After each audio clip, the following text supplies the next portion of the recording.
ఒకసారి కామెంట్ రూపంలో ఇక్కడ తెలియజేసే ప్రయత్నం చేయండి. రైట్, ఇక డీటెయిల్స్లోకి వెళ్లే ముందు ఒకసారి రైతు భరోసాకు సంబంధించి చూద్దాం. రైతు భరోసా సంబంధించి పక్కాగా ఇప్పుడు ఇన్ని రోజుల పాటుగా ఎవరైతే రైతు బంధు పథకాన్ని తీసుకున్నారో, రైతు బంధు పథకం మీకు వచ్చిందో, ఈసారి మళ్ళీ అప్లై చేసుకోవాలి. రైతు భరోసాకు ఆన్లైన్ అప్లికేషన్లు మళ్ళీ అప్లికేషన్ చేసుకుంటే కానీ రాదు. ఎప్పుడు ఏంటి ఎలా అప్లికేషన్ చేసుకోవాలి ఏంది అనేది పూర్తి మార్గదర్శకాలు ఇంకా రాష్ట్ర ప్రభుత్వం విడుదల చేయలేదు. కానీ మళ్ళీ దరఖాస్తు చేసుకునే అవకాశం ఉంటుంది. దరఖాస్తు చేసుకుంటేనే వస్తుంది. సో అంతలోగా మీకు ఎవరెవరైతే ఇంకా కొన్ని డాక్యుమెంట్స్ కానివ్వండి ఇతరత్ర పత్రాలు ఉన్నాయి అవన్నీ కూడా జమ చేసుకొని పెట్టుకోండి. మళ్ళీ అప్లికేషన్ చేసుకుంటేనే మీకు రైతు బంధు పథకం వర్తిస్తుందట. ప్రత్యేక వెబ్సైట్ లేదా యాప్ తెచ్చేయోచనలో రాష్ట్ర ప్రభుత్వం సాగు భూముల గుర్తింపు కోసం శాటిలైట్ ఫీల్డ్ సర్వే చర్చించిన కేబినెట్ సబ్ కమిటీ. సంక్రాంతి తర్వాత పెట్టుబడి సాయం పంపిణీ, పక్కదారి పట్టకుండా పక్కడబందీగా ఏర్పాట్లు, గుట్టలు రోడ్లకు కాకుండా సాగు భూములకి అందేలా చర్యలు. ఇక్కడ పక్కదారి పట్టకుండా ఏర్పాటు చేస్తుందంటే సంక్రాంతి తర్వాత పెట్టుబడి సాయం. ఇక్కడ గుట్టలు రోడ్లు అనే పదే పదే ప్రస్తావన ఎందుకు వస్తుందనంటే నేను తెలంగాణ ప్రజానికి చెప్పాలనుకుంటున్నాను. ఏంటంటే గతంలో మీరు గమనిస్తే కొన్ని ప్రాంతాలలో అంటే హైదరాబాద్ రంగారెడ్డి ప్రాంతాల్లో కానివ్వండి ఇలా నల్గొండ ఇటువంటి ప్రాంతాల్లో ముఖ్యంగా ఉత్తర తెలంగాణకు సంబంధించి గుట్టలు రాళ్ళు రప్పలు చాలా తక్కువగా ఉండడం. ఇటువంటి ప్రాంతాల్లో ఉన్నటువంటి అంశం ఏంటంటే గుట్టలు ఉన్నా అక్కడ సాగుయోగ్యం లేకపోయినప్పటికీ కూడా ఆ కొండల లాంటి ప్రాంతాలు గుట్టలు లాంటివి ఉన్నా కూడా అక్కడ భూమి పట్టా ఉంటే దాని రైతు భరోసా వచ్చింది. ఒకటి అటువంటి వాటి రైతు భరోసా వచ్చింది, రైతు బంధు వచ్చింది. తర్వాత రెండో అంశంకి ఏంటంటే చాలా గ్రామాల్లో మీరు చూడండి అక్కడ భూమి ఉండదు ఏముండదు, అడవి ఉంటుంది మొత్తం. ఏదో సర్వే నెంబర్ వేసేసి ఒక పట్టా పాస్ పుస్తకం తీస్తారు, దానికి సాగు చేసేటువంటి కథ ఉండదు, కారకాలు ఉండదు. చాలామంది ఉన్నారు వాళ్ళకి అక్కడ భూమి ఉండదు ఏముండదు కానీ పట్టా పాస్ పుస్తకం ఉన్నందుకు రైతు బంధు పథకం వస్తుంది. సో ఇటువంటి అంశాలను కొట్టివేయాలన్నప్పుడు ఆ లిమిటేషన్ పెట్టాల్సింది, తప్పకుండా ఇది పెట్టాల్సిందే.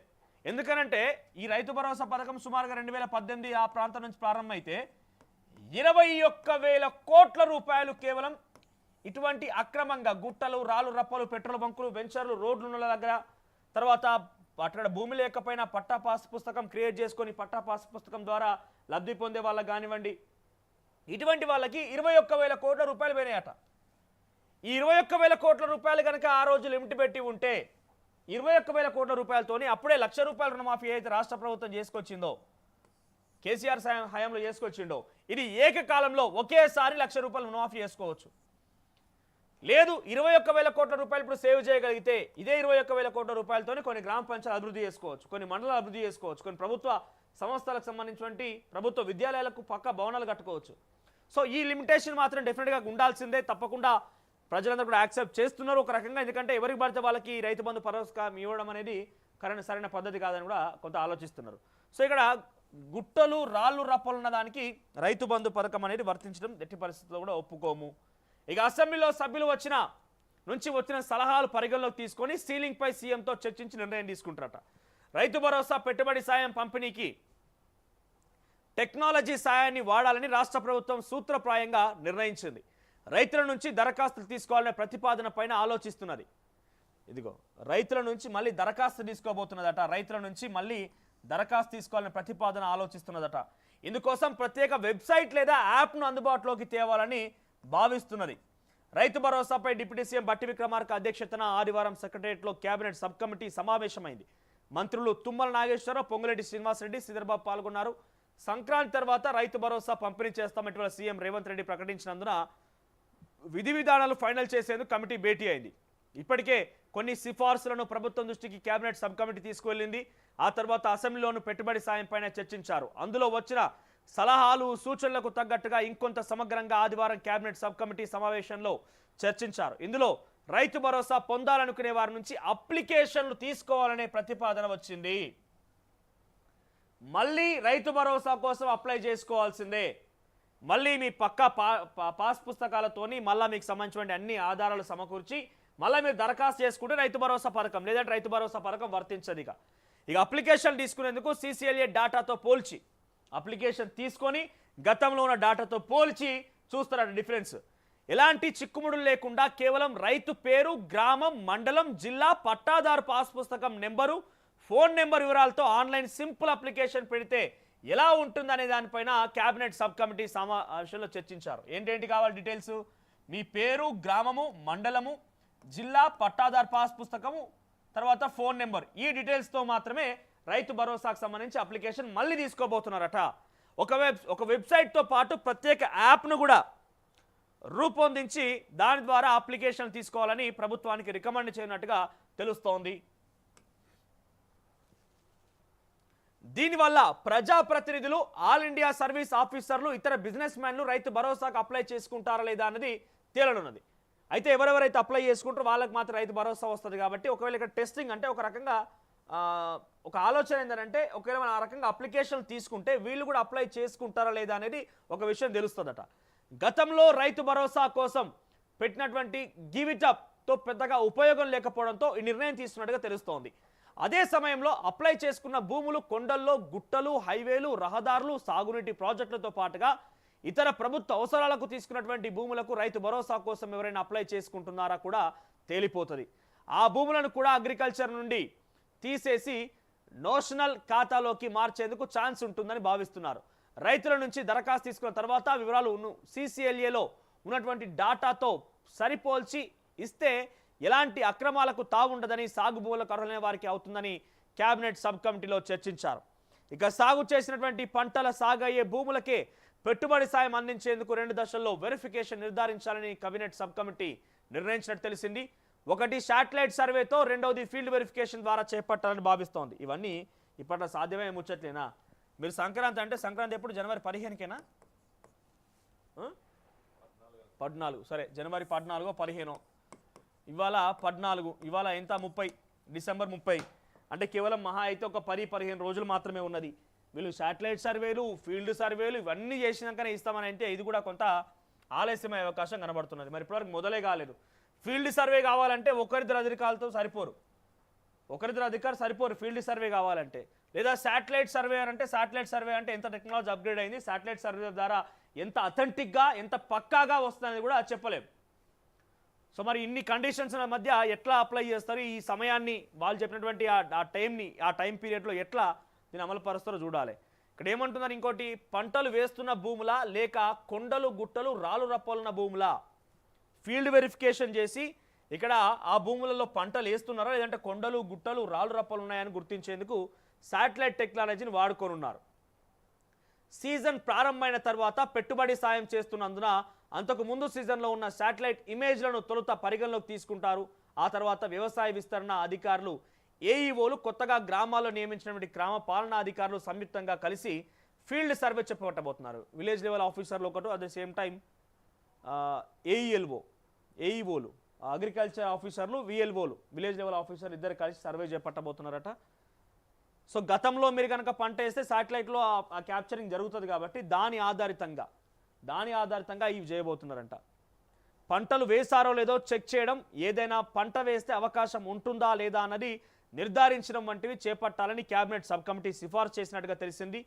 ఇప్పటికే గత ప్రభుత్వం 2018-19 నుంచి 2022-23 వరకు 22,600 కోట్ల రూపాయల రైతు బంధు నిధులని సాగులేని భూములకి, 21,000 కోట్లే అన్న, ఇక్కడ 22,600 కోట్ల రూపాయలు ఏంటిది? ఇక్కడ సాగు చేయని భూములకి, రాళ్ళు, రప్పలు, కొండలు, గుట్టలు, బంజర్ భూములు, ఇతరత్ర భూములు లేకపోయినా పాస్ పుస్తకాలు తయారు చేసుకున్న వారందరికీ కూడా సుమారుగా 22,600 కోట్ల రూపాయలు వాళ్ళకు కట్టబెట్టేసిరట. సాగు చేయనటువంటి భూములకి అవన్నీ కూడా, ఇవన్నీ ఏం చేస్తారు వాళ్ళు సొమ్ము చేసుకుంటారు. సో ఇక పోతే పెట్టుబడి సాయం పక్కదారి పట్టకుండా సాగు భూములకే రైతు భరోసా ఇవ్వాలని తాము భావిస్తున్నట్టుగా స్పష్టం చేసిరట ఈ సబ్ కమిటీకి సంబంధించినటువంటి మంత్రులు. ఇక మా ప్రభుత్వం రైతు భరోసా ఇచ్చేందుకు కట్టుబడి ఉందని, మళ్ళీ కట్టుబడి ఉందని అవసరం లేదు, మీరు టైం పీరియడ్ చెప్పారు. గతంలో వర్షాకాలానికి సంబంధించి రైతు బంధు ఆల్రెడీ 3 నామాలు పెట్టేసి ఆగం పట్టించేసి ఇక దానికి సంబంధించి ఊసు లేదు, ఉలుకు లేదు, పలుకు లేదు. ఇక రుణమాఫీ మొత్తం పూర్తయింది అంటున్నారు. క్షేత్రస్థాయిలో రుణమాఫీకి సంబంధించి ఒకసారి అగ్రికల్చర్ ఆఫీసర్ని తట్టి చూస్తే అర్థమవుతుంది రుణమాఫీ సమస్య ఎట్లా వస్తుంది, ఇంకా దరఖాస్తు ఎట్లా వస్తున్నాయి, ఎట్లా ఏ రకంగా అగ్రికల్చర్ ఆఫీసుల మీద మన్నెత్తిపోస్తారు, దుమ్మెత్తిపోస్తారు అనేది ఒకసారి వాళ్ళ ముట్టుకుంటే అర్థమవుతుంది. దాన్ని ఆల్రెడీ దాటవేసే ప్రయత్నం చేస్తూనే ఇంకోసారి రైతు భరోసా అంటూ మళ్ళీ తప్పకుండా ఇస్తామంటారు. తప్పకుండా ఇస్తామంటే అందరికీ తెలుసు, తప్పకుండా ఇవ్వాల్సిందే. కానీ ఎప్పుడు మీరు ఇచ్చినటువంటి సమయంలో మీరు పెట్టినటువంటి టైం పీరియడ్లో ఇస్తారా లేదా? సంక్రాంతి కాల రైతు భరోసా పథకం ఇస్తాన్నారు కాబట్టి సంక్రాంతి కాల రైతు భరోసా పథకం ఇచ్చే అవకాశం ఉందా లేదా అనేది మాత్రం కావాలి. ఎందుకంటే ఇక్కడ శాటిలైట్ నిర్ధారణ, ఫీల్డ్ సర్వే, మళ్ళోసారి అప్లికేషన్లు, CCLAలో ఉన్నటువంటి డేటాతో పోల్చి చూడడము, ఇవన్నీ చేయాలంటే ఒక వారం 10 రోజుల్లో ఉన్నటువంటి ప్రక్రియ ఏం కాదు, ఇది చాలా టైం టేకింగ్. ఇది గ్రౌండ్కి వెళ్ళి విలేజ్ లెవెల్ ఆఫీసరు ఇంకెవరు ఫీల్డ్ సర్వే చేయాలని చెప్తున్నారు కాబట్టి ఇవన్నీ చాలా టైం టేకింగ్ ప్రాసెస్. 1-2 రోజుల్లో 4-5 రోజుల్లో అయ్యే పనేం కాదు. ఇది మొదటి నుంచి ఉండాలి ఈ చిత్తశుద్ధి అనేది. కాబట్టి సబ్ కమిటీ ఏర్పాటు చేసుకో సుమారుగా 4-5 నెలలు కావస్తున్నది. కాబట్టి మీరు జిల్లాల పర్యటన కానీ పోయిర్రు, అక్కడో దగ్గర పర్యటన మాట్లాడిర్రు, ఇంకో దగ్గర మాట్లాడి అన్నీ మాట్లాడినప్పటి నుంచే మీరు వేగవంతం చేయాల్సింది ప్రక్రియని. మీరు అక్కడ పంట కొనుగోలు అయిపోయినాయి, తర్వాత మళ్ళీ యాసంగి పంటకు సంబంధించి ఏర్పాటు జరుగుతున్నాయి, ఇప్పటికే నాట్లు కూడా పడుతున్నాయి. ఇంకా దీనికి సంబంధించి మీరు ఇంకా నిర్ధారణ రాలేదనంటే ఆ సంక్రాంతి కూడా ఇచ్చేది కూడా కొంత అనుమానం వ్యక్తం అవుతున్నది. ఇక సీఎం బట్టి విక్రమార్క స్పష్టం చేశారు, డిప్యూటీ సీఎం బట్టి విక్రమార్క స్పష్టం చేశారు, రాష్ట్ర బడ్జెట్లో వ్యవసాయం దాని అనుబంధ రంగాలకు 72,659 కోట్లు కేటాయించామని తెలిపారు. రైతులపై రాష్ట్ర ప్రభుత్వానికి ఉన్నటువంటి కమిట్మెంట్ను ఇది తెలియజేస్తుందని ఆయన పేర్కొన్నారు. 2 లక్షల రుణమాఫీ కింద 2 నెలల వ్యవధిలోనే 21,000 కోట్ల రూపాయల నగదును రైతు బ్యాంకు ఖాతాల్లో జమ చేశామని చెప్పారు. రైతు వేదికలకు వీడియో కాన్ఫరెన్స్ అనుసంధానం చేసి రైతు సమస్యలు పరిష్కరించేందుకు రైతు నేస్తం కార్యక్రమాన్ని చేపట్టామన్నారు. పంటల బీమా పథకం కింద ప్రీమియర్ మొత్తాన్ని రాష్ట్ర ప్రభుత్వమే రైతుల పక్షాన చెల్లిస్తుందని తెలిపారు. రైతు బీమా పథకం కింద రైతుల తరపున ప్రభుత్వమే ప్రీమియం చెల్లిస్తుందన్నారు. 2024-25లో రాష్ట్రం 1,00,000 ఎకరాల ఆయిల్ ఫామ్ సాగును చేపట్టాలని ప్రభుత్వం లక్ష్యంగా పెట్టుకుందని వెల్లడించారు. సన్నవడ్లకు ప్రతి క్వింటాల్కు 500 బోనస్గా చెల్లిస్తున్నామన్నారు. సబ్ కమిటీ సమావేశంలో వ్యవసాయ శాఖ కార్యదర్శి రఘునందన్ రావు ఇతర వ్యక్తులు పాల్గొన్నారు. ఇక సీఎంతో చర్చించాక సీలింగ్ పై నిర్ణయం, ఎన్ని ఎకరాలు లిమిట్ పెట్టాలనేది ముఖ్యమంత్రి రేవంత్ రెడ్డితో చర్చించిన తర్వాత లిమిట్ పెట్టేందుకు ఆలోచన చేస్తారట. ఒక రైతు ఎంత భూమి ఉన్నా ఆ మొత్తం భూమికి రైతు భరోసా ఇవ్వాలా లేక కొన్ని ఎకరాల్లో సీలింగ్ పెట్టాలనే దానిపైన రకరకాల అభిప్రాయాలు వ్యక్తమవుతున్నాయని సబ్ కమిటీ దృష్టికి వచ్చాయి. అసెంబ్లీలో చర్చ సందర్భంగా కూడా కొందరు ఎమ్మెల్యేలు 10 ఎకరాలకు సీలింగ్ పెట్టాలని, కొందరు అవసరం లేదని సిపిఐ ఎమ్మెల్యే కూననేని సాంబశివరావు 15 ఎకరాల వరకు లిమిట్ ఉండాలని సూచన చేశారు. ఇక్కడ మీరు గమనిస్తే ఊర్లలోకి చూస్తే ఒక 15 ఎకరాల భూస్వామి అనుకోండి, 15 ఎకరాలకే భూస్వామి అంటారా అంటే ఎస్ అఫ్ కోర్స్ 15 ఎకరాలు అంటే చిన్న మనిషి ఏం కాదు కదా, మంచి ల్యాండ్ లార్డ్ ఆయన. ఈ 15 ఎకరాలకు సంబంధించి ఉన్న ఆయన ఏం చేస్తాడు, పిల్లగాల చదువుకో ఇంకోటో అక్కడికి వెళ్ళి బయటకు వచ్చి పట్టణంలో బతుకుతాడు. సో ఈ 15 ఎకరాల భూమి ఏం చేస్తాడు, ఆయన కౌలుకి ఇస్తాడు. కౌలు ఏం లేదని తెలంగాణ రాష్ట్రంలో ఇప్పుడు 20,000 ఉన్నది, ఈజీగా ఎకరానికి 20,000 రూపాయల కౌలు ఉన్నది. పైపెచ్చు రైతు భరోసా ఎంత, ఒక 15,000 రూపాయలు ఇప్పుడు భరోసా కింద ఇస్తే 15,000 వరకు లిమిట్ పెట్టాలంటే రైతు భరోసా 15,000, 20,000 రూపాయలు ఇది. సో ఎటు చూసుకున్నా కూడా ఒక సరే ఈ కౌలు కూడా మనం 15,000 వేసుకుందాం. కౌలు కూడా 15,000 వేసుకుంటే అరే ఇది 15,000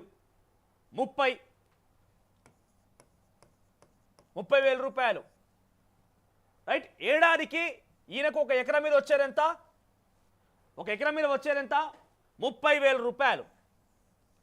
30,000 రూపాయలు ఒక ఎకరం మీద వస్తాయి ఈయన కౌలిస్తే. ఈయనకి మళ్ళా ఈ ల్యాండ్ లార్డ్కి లేదంటే ఈ యొక్క భూస్వామికి ఏమైతే అంటే ఏం పని చేయకుండా ఇంట్లో ఉంటే 7,50,000 రూపాయలు ఖాళీ పీలి ఇంట్లో కూర్చున్నందుకే డబ్బులు వస్తాయి ఆయనకి, ఇంట్లో కూర్చుంటేనే.